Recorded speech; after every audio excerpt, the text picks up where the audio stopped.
Buenos días, estudiantes de grado décimo. El video que voy a compartirles a continuación corresponde a la explicación de la guía o taller de la semana del 27 de abril al 8 de mayo. Entonces, para esa guía hay que recordar que venimos trabajando las razones trigonométricas. Entonces es importante recordar que seno de un ángulo siempre va a ser el cateto opuesto sobre la hipotenusa, que coseno de un ángulo va a ser el cateto adyacente sobre la hipotenusa, que tangente de un ángulo siempre va a ser cateto opuesto sobre cateto adyacente. Y luego aparecen las funciones inversas. Entonces la inversa de tangente es cotangente. Entonces lo que hago es voltear o girar esta razón. Entonces será cateto adyacente sobre cateto opuesto. La opuesta de coseno es secante, que será hipotenusa sobre cateto adyacente. Y la opuesta de seno es cosecante, que será hipotenusa sobre cateto opuesto. Estas relaciones entre las dimensiones del triángulo siempre van a ser las mismas. Entonces, supóngase que tenemos un triángulo, siempre tendremos un triángulo rectángulo. Entonces, no nos vamos a parar en el ángulo de 90 grados, sino que me voy a parar en uno de los otros dos ángulos. Supóngase que este va a ser mi ángulo alfa. Entonces, si ese es el ángulo alfa, recuerden que ese ángulo está formado por dos lados. El lado corto siempre será el cateto adyacente, el lado más largo siempre va a ser la hipotenusa. Y el lado que no me formó ese ángulo, aquí está el ángulo, el lado que no me formó el ángulo siempre va a ser el cateto opuesto. Eso es lo que ustedes tienen que recordar para poder realizar la actividad de la semana del 27 al 8 de mayo. Bueno, entonces nos vamos a ubicar ahora sí en el libro, en la página número 9.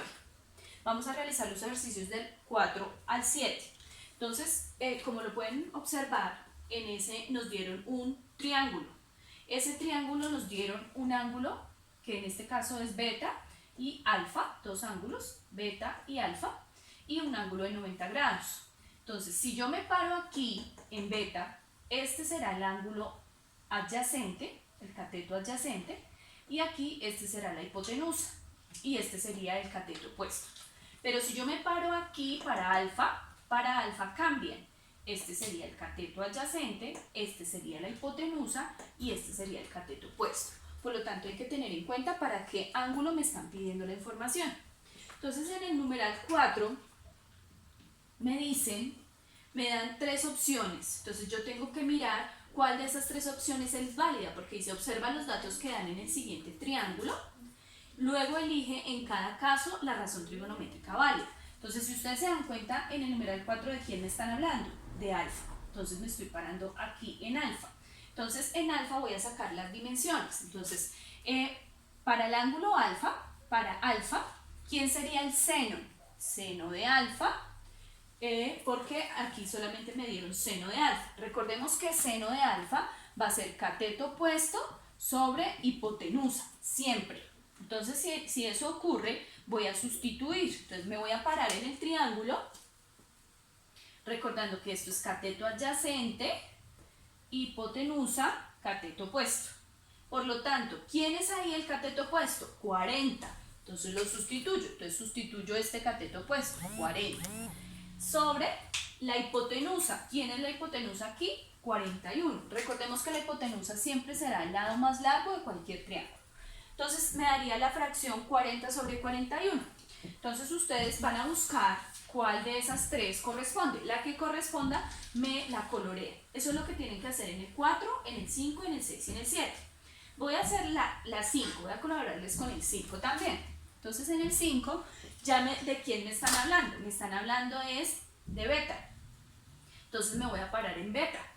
Y en beta tengo los dos lados que me la forman. El lado corto va a ser cateto adyacente, el lado más largo hipotenusa. Entonces este será cateto adyacente, este será hipotenusa y este será el cateto opuesto porque no me ayudó a formar el ángulo beta. Y en todas me están hablando de coseno. Entonces coseno del ángulo beta siempre será cateto adyacente sobre hipotenusa. Entonces voy a sustituir para el triángulo que estamos trabajando. ¿Quién es el cateto adyacente? 40. ¿Y quién es la hipotenusa? 41. Entonces usted mirará cuál de esas es y me la colorea. Así va a ser con las 6 y las 7. ¿Listo? Entonces para que lo tengan presente. Bueno, voy a pasar a los numerales 12 al 14.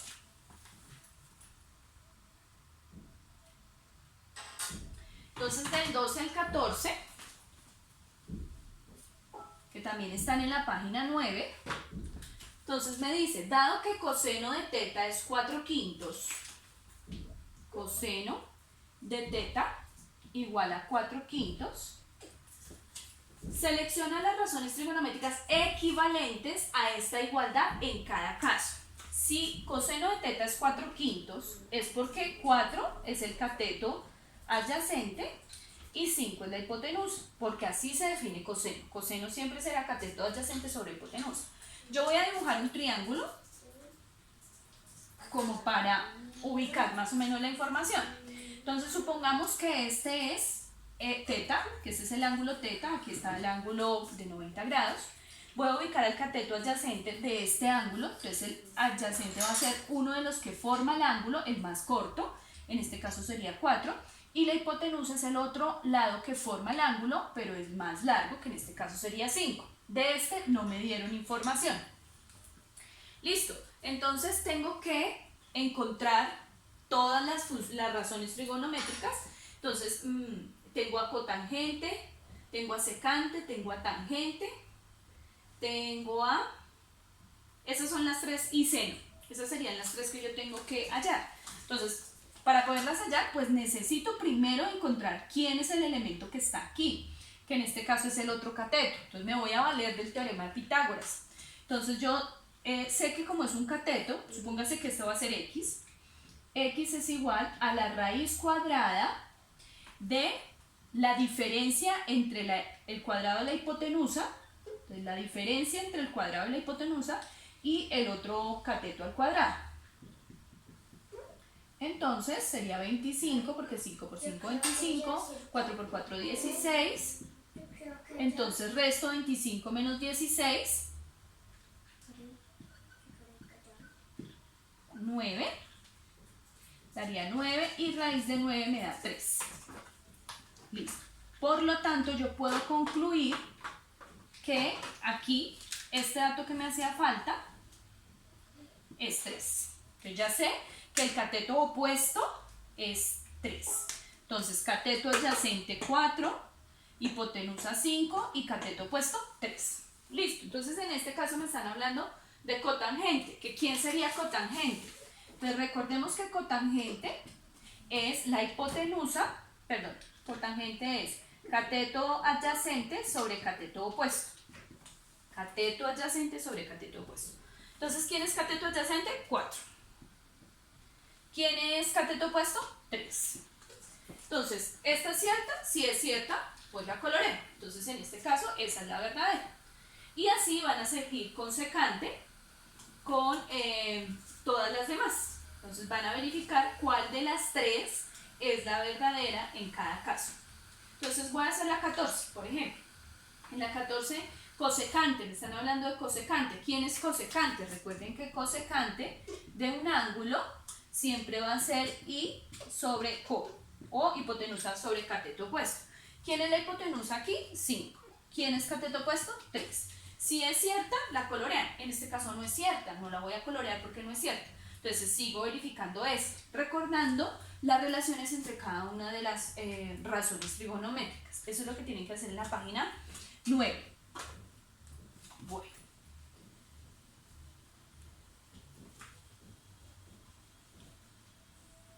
Bueno, vamos a pasar a la siguiente, que es la página número 16. Es la página número 16 del ejercicio. Página 16, los numerales 9 al 14. Listo. Entonces en esa dice, ten en cuenta las razones trigonométricas para hallar la medida de la longitud del lado solicitada en cada caso. Simplifica si es necesario. Entonces ahí aparece coseno de teta es igual a 4 séptimos. Y en el triángulo aparece, aquí está teta, acá está 77. Recordemos que coseno es cateto adyacente sobre hipotenusa. Entonces me están pidiendo esta medida de acá, ¿sí? Entonces ellos están haciendo como una equivalencia. Este triángulo tiene estas dimensiones, pero este es otro triángulo que también son semejantes, los dos triángulos son semejantes entre sí, es decir, como que este sufrió una ampliación. Entonces, para que esta que viene siendo la hipotenusa, des en cuenta que es la hipotenusa, y que en este triángulo también es la hipotenusa, me dé 77, ¿qué tuve que hacerle a este 7 para que se convirtiera en 77? ¿Qué tuve que hacerle? Pues multiplicar por 7. Y lo que yo le hago en la parte de abajo, se lo hago también en la parte de arriba. Entonces, por 7. ¿Sí? Y de esa manera aquí sería 28. Entonces aquí, en este recuadro que aparece aquí, tendría que colocar ese 28. Si es necesario, se simplifica. Si no es posible simplificar, no se simplifica. Entonces, en este caso ya quedaría así, no habría que simplificar porque lo que estamos haciendo es ampliar. Entonces, ese sería de ese modo. En este caso, en el del 26, entonces también se hizo una ampliación. Este es seno. Seno, recuerden que es cateto opuesto sobre hipotenusa. Entonces acá tengo el ángulo y aquí tengo 26. Entonces abajo sería 26, sería la hipotenusa, sería 26. Lo que pasó acá fue también una ampliación. Si yo tenía aquí 26 y se convirtió en 52, ¿por qué número lo multipliqué?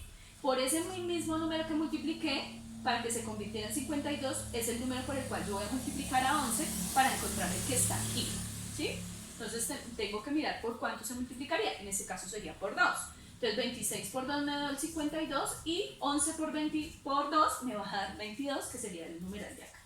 Y los otros ya ustedes los van a realizar siguiendo la misma particularidad de mantener de alguna manera como una semejanza entre los triángulos. Entonces lo que multiplico arriba también lo multiplico abajo, o lo que divido arriba lo divido abajo, porque por acá ya no va a ser de multiplicación, sino que va a ser de división. ¿Listo? Recuerden que cosecante, ¿quién es? Cosecante de un ángulo va a ser siempre la hipotenusa sobre el cateto opuesto. Entonces, si aquí ya hay un 19 es porque lo que ocurrió ya no fue multiplicado, sino que fue dividido. Entonces, tienen que ustedes pensar qué es lo que sucede aquí en términos de multiplicación o de división. ¿Listo? Pasamos a la página número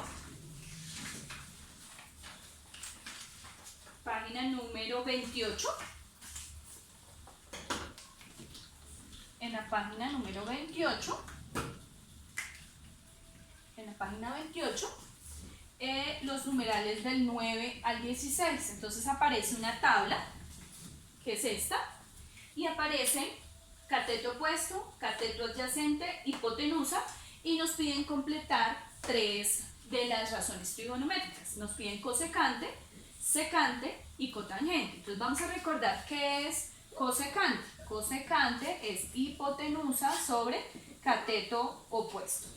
Secante de un ángulo, ¿no? Pues no sé cuál ángulo están haciendo aquí referencia, no lo hacen en mención, no importa, digamos que es alfa.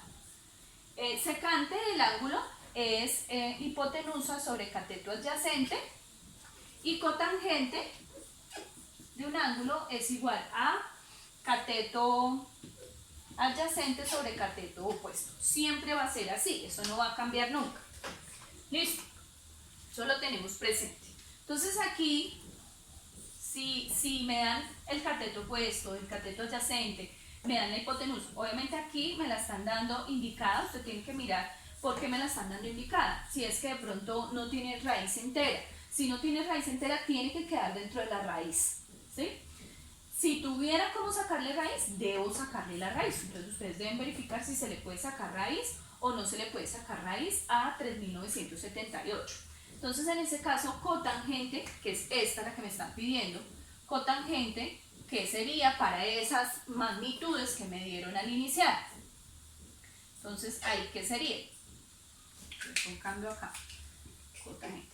Entonces ahí sería cateto adyacente, que sería 63, sobre cateto opuesto es 3. ¿Listo? Debo simplificar, si ahí es posible simplificar, se simplifica. Entonces 63 dividido en 3 se puede simplificar. Entonces hago la división, 63 dividido 3 daría 21. ¿Listo? Y esta sería la respuesta de este numeral, ¿sí? Luego aquí me dan otras medidas, me dicen este es el cateto opuesto, este es el cateto adyacente, esta es la hipotenusa. Tienen que mirar si de pronto sí se le puede sacar raíz cuadrada a 2187. Si no se le puede sacar raíz cuadrada, me lo dejan indicado. Y me dan las otras magnitudes y me preguntan es por secante. Entonces, ¿quién es secante? Entonces, secante es la hipotenusa, que sería 54, sobre cateto adyacente, que es 27. Entonces ahí, si puedo simplificar, simplifico, si no quedaría indicado. En este caso puedo simplificar. Entonces eso, 54 dividido 27 me da 2. Y esa sería la respuesta que ustedes colocan acá. Y así sucesivamente lo hacen con las demás. ¿Listo? Teniendo en cuenta siempre estas 3 razones trigonométricas que me están dando. ¿Listo? Recuerden también que si me llega a dar de pronto en el denominador, por ejemplo, digamos que me dio 5 sobre raíz de 2, por poner un ejemplo. Esta respuesta no se puede dejar de esa manera. Tendría que multiplicar tanto arriba como abajo por la raíz, porque está prohibido dejar raíces en el denominador. Entonces multiplico arriba y abajo por lo que tenga raíz. Entonces arriba me daría 5 raíz de 2 y aquí me daría 2. Supongamos que aquí fueran 2, digamos, para que vean más. Entonces 2 se queda igual, la raíz pues por raíz de 2 por raíz de 2 es como si yo tuviera esto, ¿sí? Entonces este 2 se me va con el 2 de la raíz y me queda el 2 de adentro. Por esa razón aquí abajo me da un 2. Raíz de 2 por raíz de 2 es como si yo lo elevara al cuadrado, cancelo el 2, cancelo la raíz y me da lo que estaba dentro de la cantidad subradical, que es 2. Y ahí yo puedo cancelar este 2 con este 2 y en últimas me daría raíz de 2 la respuesta, ¿sí? Eso cuando me queden raíces en el denominador, ¿vale? Y esa sería la actividad de esa página. Y ahí terminaría el taller del 27 al 8 de mayo. Por favor, deben tomar fotos a la actividad, armando un documento PDF o Word, enviármelo a mi correo, ¿sí? De vega@educacionbogotá.edu.co antes del 11 de mayo. Y el 11 de mayo buscan en la página Wix el enlace para cargar las respuestas de esta actividad. Y por favor el 11 de mayo la suben antes de las 6 de la tarde. Es importante que hagan las dos cosas. No me sirve solo al correo, no me sirve solamente en la plataforma. Deben hacer las dos cosas como evidencia de su trabajo de la semana. Espero que les haya servido la información que les suministré para que puedan realizar su taller. Gracias.